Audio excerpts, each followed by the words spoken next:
good? All right. Really proud of our guys.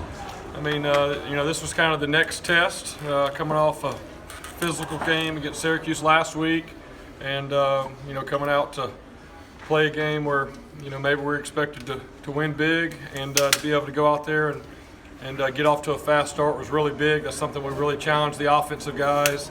Is coming out strong there in the first half. I think we scored on just maybe every drive there in the first half.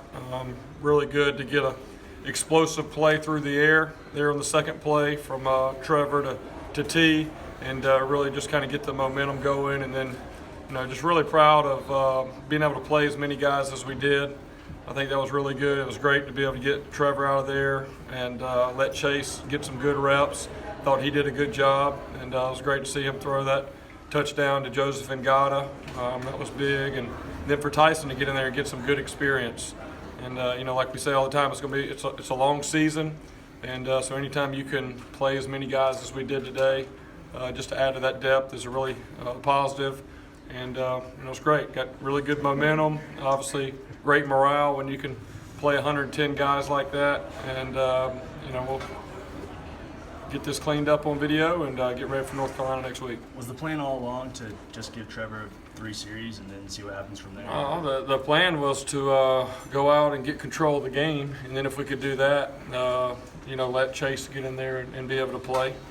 And some of y'all may ask, Justin Ross, we held him tonight. He had a hip flexor. He could have played if needed. We just wanted to kind of see how it went the first couple series. And if we could get control of the game, then be able to rest him this week. So he'll be back full speed next week, nothing major. Jeff, do you have to kind of have a special kind of group when you pull your stars out that early and they don't get ticked off about getting fewer opportunities after practice early? Yeah, I mean, I think it's just the culture that we have. I mean, I went up and asked T. I mean, I think he was in there for maybe 10 plays, and it was early in the first quarter. And, I just said, hey, I think you're done. I mean, let's let these other guys play and get some experience. And, what those veterans know, and, it's just very unique in the year 2019 to be at a place that has a culture where your stars aren't worried about their stats. I mean, Trevor is honestly not worried about his stats. Travis is not worried about his stats. I mean, they've been a part of championship teams, these championship runs that you want to make. They know it's a long year, and so this is an advantage. They can go in there and play well and then be able to get on the sidelines and kind of rest up, let the other guys play, but there is really none of that whatsoever. And I went and asked T, said, want to go one more series, or I really think I want to go ahead and pull you out. And he said, hey, let Joe and those guys go play. And it was great to see the veterans stand up there and really cheer and be engaged and pull for that next group when they went in there. I think that means a lot to them. How rare is that in 2009? Like you said, in 2019, how rare is that? You've been coaching for a long time. How rare is that to see the guys be so unselfish? Obviously I can't speak for maybe the cultures other places, but I've just, you see a lot on the internet or Twitter or whatever. There's a lot of self-promotion and people worried about maybe their own stats, but here it truly is about, the program first, team first, getting the win. And, part of that's in recruiting. We make sure when we're recruiting guys that are coming in that understand that it's about the team more than any individual. And, we're here to win games and develop a roster. And, I lost count on how many games we've played the last 3 or 4 years, but playing in the playoffs, those long runs, this season gets long, and we want to be at our best if we earn that opportunity.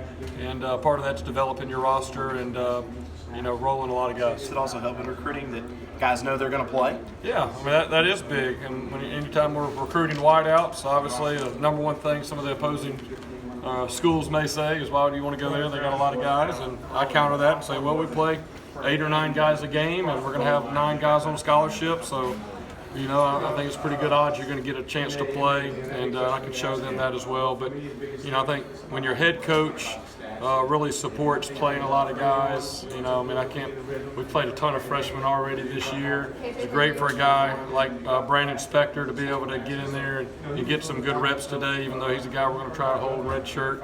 It's really good. Jeff, out of the young guys, who do you feel like kind of flashed today, or you liked what you saw? There was a lot going on. I think it was really good for Joseph Ngata. I mean, Ngata's had as good a fall camp and September practice as any wideout in our room. So for him to get some opportunity today and be able to go make that play with Chase, I thought that was a really good, good for him. But there's a lot of guys in there. It's really hard to kind of go back in my mind right now. I was counting up my 17 wideouts trying to get everybody in there. It'd be fun to kind of go back and watch this game. But a guy like Spector's going to be a really good player for us. So we're just out of luxury right now. We want to try to hold him if we can, but he got some good experience out there today as well. Despite all the subs, very efficient on third down. Got the one foot down. Yeah. I think the fact that we scored every drive there in the first half was really good. And when Trevor and that first group was in there, we were pretty efficient. I wish we could have scored a touchdown there. One of those drives, we ended up getting a field goal. That's probably the only negative part there with that group. And then Mikey Dukes, that was awesome. You got a guy last week, Ches gets in there and gets a big run. And, for Mikey to be able to get in there, that was a great run that he had. He made some guys miss and got to the edge. I think that, it's great for his confidence and, just really good knowing that we have, 4 guys, and then Rencher's another guy that we really trust, 5 guys that can go in there and play and help us. All right.